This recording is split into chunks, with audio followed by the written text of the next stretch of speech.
eksekusi itu kan mereka memiliki masing-masing kamar ya. Tetapi pada saat itu Amel dan Ibu Tuti tinggal dalam satu kamar atau beda kamar, Bang?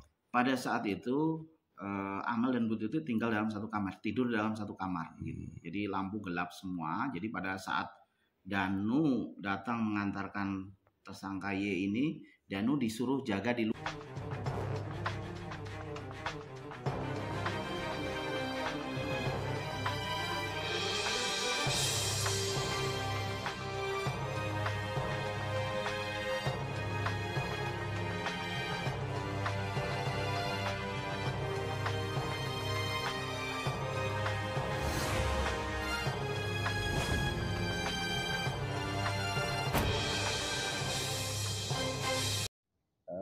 Sebelum rekonstruksi kemarin memang kita sudah melakukan pendampingan di Barat gitu ya, mendampingi Danu sebagai status sebagai tersangka setelah sebelumnya Danu menyerahkan diri ke Polda untuk kemudian berniat membuka perkara ini secara terang benderang gitu, sesuai dengan apa yang dia lihat, dia alami, dia saksikan gitu. Nah kemudian dari situ banyak hal yang kemudian dibuka oleh Danu begitu, termasuk salah satunya tentang kejadian tindak pidana ini terjadi, peran masing-masing pihak itu, yaitu Danu sendiri, pihak peran Y, peran M, peran AA gitu. Nah itu semua diceritakan oleh Danu di proses penyidikan gitu, sehingga kemudian setelah proses penyidikan itu dilaksanakan, kemudian pihak penyidik merasa bahwa ini perlu ada keterangan yang jelas terkait dengan bagaimana posisi di mana saat itu bagaimana. Nah itu harus ke TKP begitu. Maka kemudian oleh penyidik dianggap perlu untuk datang ke TKP untuk mempraktekkan secara langsung ya tentang bagaimana tindak pidana itu terjadi, apa dan seperti apa ya peran masing-masing para tersangka ini dalam proses pembunuhan itu gitu. Nunjukinnya apa aja sih Bang?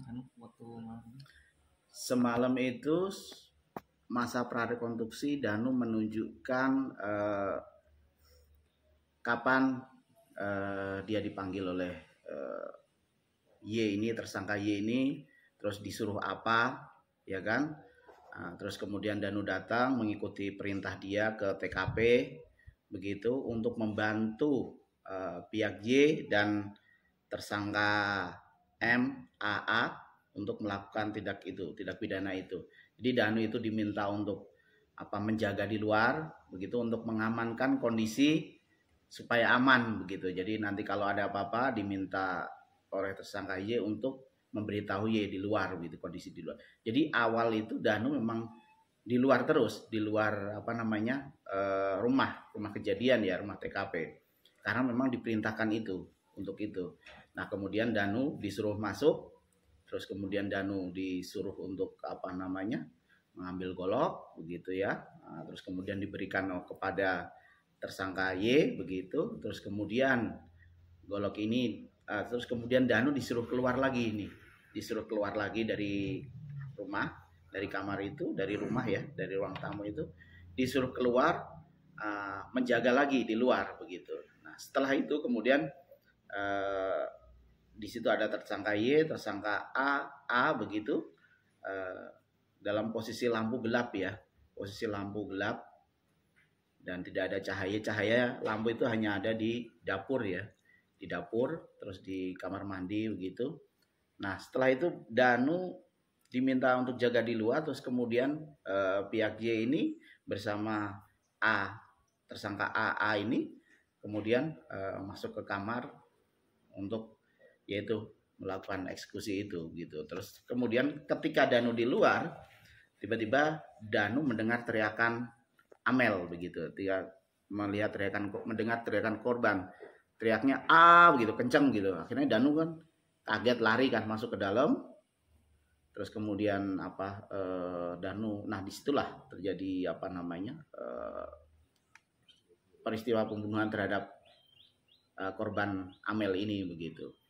Yang terlihat saat itu di dalam itu, waktu mendengar teriakan Amel dan masuk ke dalam, yang sedang melakukan kejahatan terhadap Amel siapa, Bang?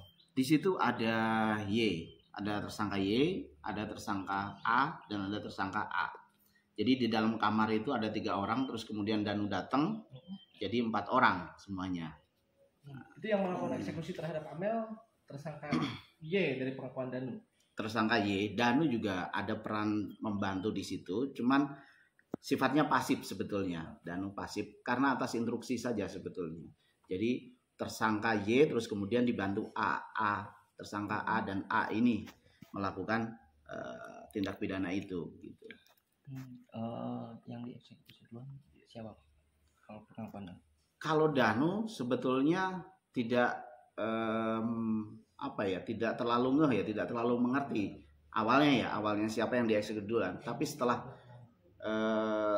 korban Amel ini dibunuh oleh para tersangka tadi itu, kemudian Danu keluar begitu ya, keluar lagi begitu, melihat sampingnya ini ada korban Ibu Tuti yang notabene adalah bibinya. Dia tangannya Danu dibeginikan, ternyata dan Ibu Tuti ini sudah tidak bernyawa begitu. Nah, disinilah Danu shock, kaget karena memang niat awalnya Danu diajak begitu ya, dikasih instruksi itu kan pada tanggal 17 malam gitu. Danu diminta oleh tersangka J ini untuk membantu memberikan pelajaran saja, bukan hal lebih untuk membunuh dan seterusnya, tapi memberikan pelajaran karena sebelumnya ini pada tanggal yang sama itu, pada hari yang sama itu, tersangka Y ini di tempat pecel lele itu curhat kepada Danu begitu loh, bahwa wah sekarang sudah tidak megang yayasan, uang dijatah dan seterusnya. Jadi memang motifnya kalau kami menduga adalah motif masalah yayasan atau masalah harta dan seterusnya begitu. Bang, polisi kan bawa barang bukti ember, Bang, lagi malam. Apalagi Bang? Kalau ember itu adalah bukti yang disita oleh pihak penyidik kepolisian yang digunakan oleh Danu. Pada saat itu Danu disuruh oleh tersangka Y untuk membersihkan TKP dengan air gitu. Jadi perintahnya itu kurang lebihnya Danu itu tolong dibersihkan pakai air gitu. Jadi Danu hanya nyiprat-nyipratin hanya memercikan air saja ke itu, terus kemudian mengguyurnya gitu. Menggunakan ember dan gayung. Nah, kebetulan bukti yang lain itu sudah disita. Nah, ember itu menurut pengakuan Danu pada saat pra-TKP itu ini yang dijadikan alat untuk mengambil air dan kemudian diciprat-ciprat oleh Danu. Nah, karena keterangan Danu itu kemudian ember itu dibawa untuk disita oleh penyidik gitu. Ada yang disita lagi nggak Bang? Kalau yang semalam dibawa itu hanya ember saja. Terus yang memerintahkan Danu untuk berjaga-jaga di luar, apakah itu Y atau AA atau? Danu ini sebetulnya tahunya bahwa Y ini akan memberikan pelajaran kepada para korban ini adalah pada tanggal 17 Oktober 2021 itu. Malam sebelum kejadian sekitar jam 9. Danu dipanggil, Kadia kesini tolong bantu Mamang mau ngasih pelajaran dan curhat tadi itu masalah yayasan tidak diberikan uang begitu. Nah, Danu memang disuruh oleh Y. Jadi peran Danu ini murni memang disuruh oleh Y, tidak lebih, tidak ada hal lain gitu. Danu kemudian peran Mimin itu sendiri di sini. Kalau peran M itu sebetulnya menurut pengakuan Danu adalah M ini datang belakangan gitu ya. M datang belakangan setelah tindak pidana itu terjadi, terus kemudian M ini membersihkan jasad itu, tubuh itu dengan air begitu. Jadi bisa dibilang ini mungkin ya untuk menghilangkan jejak begitu, untuk menghilangkan sidik jari agar perkara ini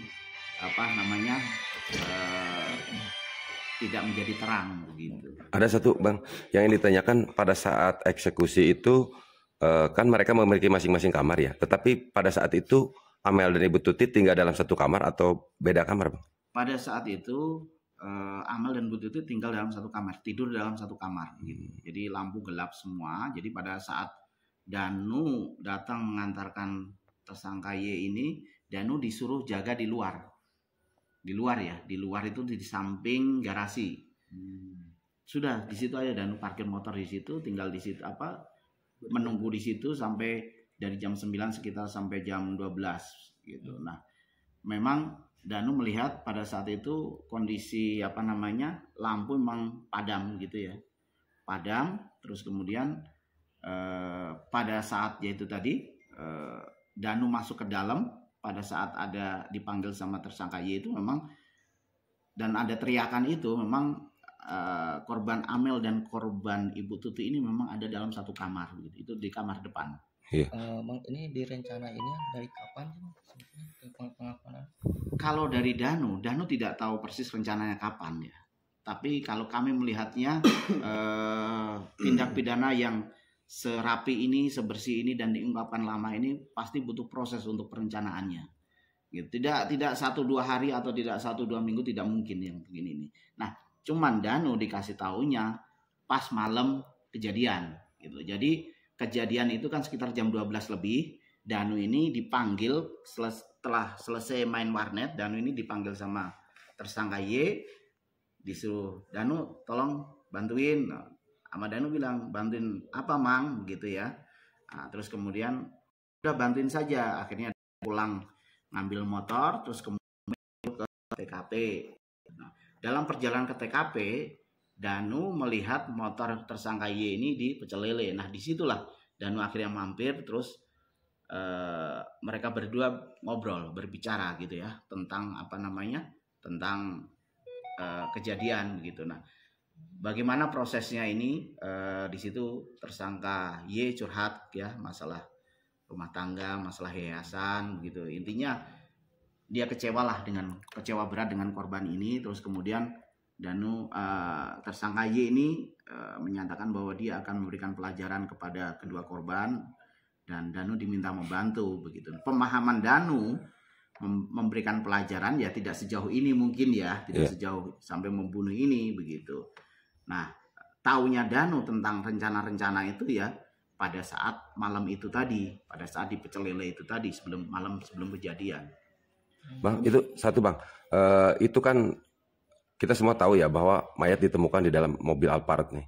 Apakah memang dalam hal ini tahu juga udah dikasih tahu oleh saksi Y ini, tersangka Y ini bahwa ini jenazah akan dibuang atau gimana Bang itu Bang? Tidak ada instruksi Danu itu tidak sampai sejauh itu. Danu itu instruksi hanya disuruh menjaga di luar, terus kemudian suruh ngambil golok dia jika diminta begitu. Jadi kalau diminta saja harus mengikuti, ketika disuruh harus mengikuti itu saja. Iya. Jadi Danu tidak tahu rencana bahwa bagaimana proses pembunuhan, kapan akan dilakukan pembunuhan, terus setelah pembunuhan itu bagaimana begitu, terus untuk merapihkan itu seperti apa, itu Danu tidak dikasih tahu. Jadi itu on the spot aja langsung pada saat setelah kejadian atau pada saat kejadian instruksi itu muncul begitu. Bang, kondisi Danu sekarang seperti apa sih Bang?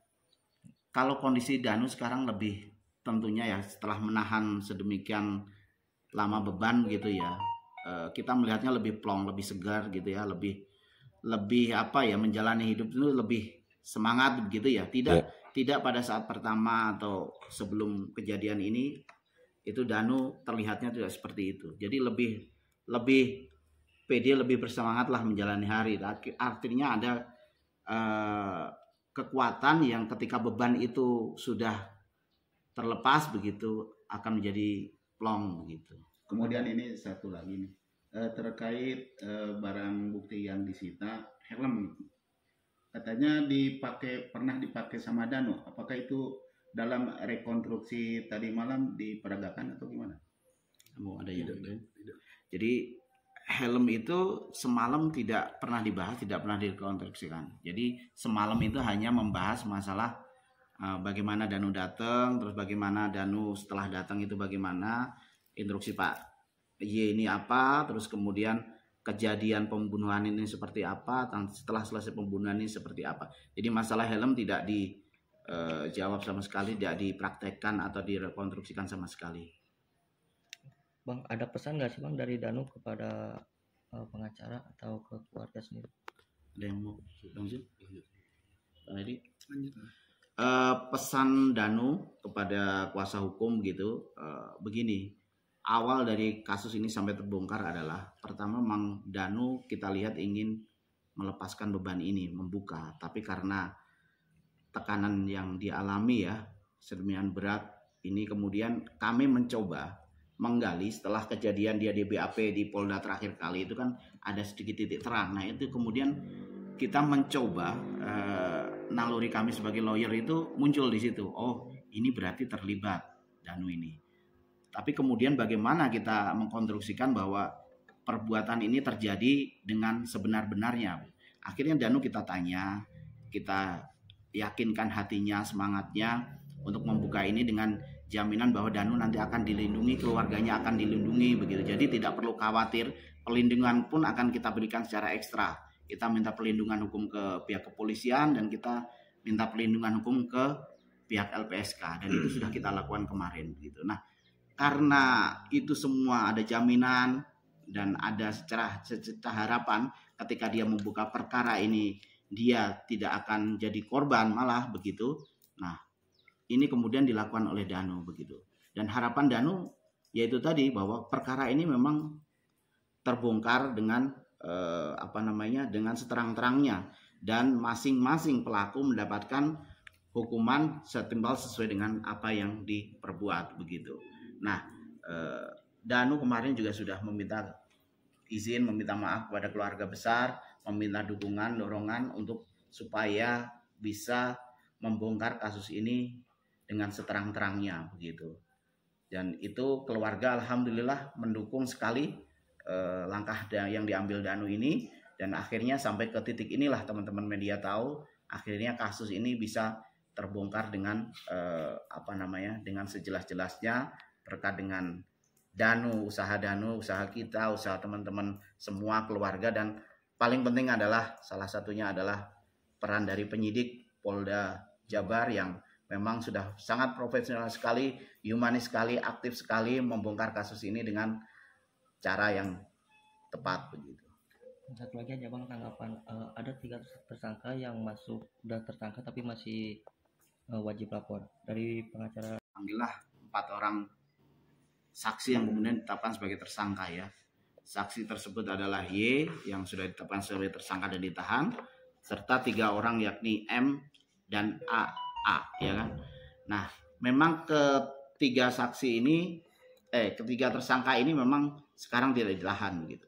Mungkin penyidik ya, kalau kita melihat penyidik mungkin melihat bahwa mereka ini kooperatif gitu ya. Ketiga tersangka ini kooperatif, artinya kooperatif itu ketika dipanggil mereka datang, tidak mencoba untuk menghilangkan barang bukti gitu loh, dan alasan itu yang dipakai oleh penyidik mungkin untuk sementara waktu melepaskan mereka dulu begitu. Tapi tidak menutup kemungkinan bahwa setelah ada pengembangan, pemeriksaan, olah TKP dan seterusnya, akhirnya kemudian mengkerucut, kemudian mereka ternyata bagian sangat vital dan signifikan atas terjadinya tindak pidana ini, kemudian penyidik menangkap mereka atau menahan mereka, itu bisa dimungkinkan, sangat-sangat bisa dimungkinkan sekali. Apalagi ancaman tindak pidana yang dikenakan terhadap para pelaku ini adalah 340 pembunuhan berencana dan 338 dijuntukan dengan pasal 55 dan 56 turut serta dan pembantuan.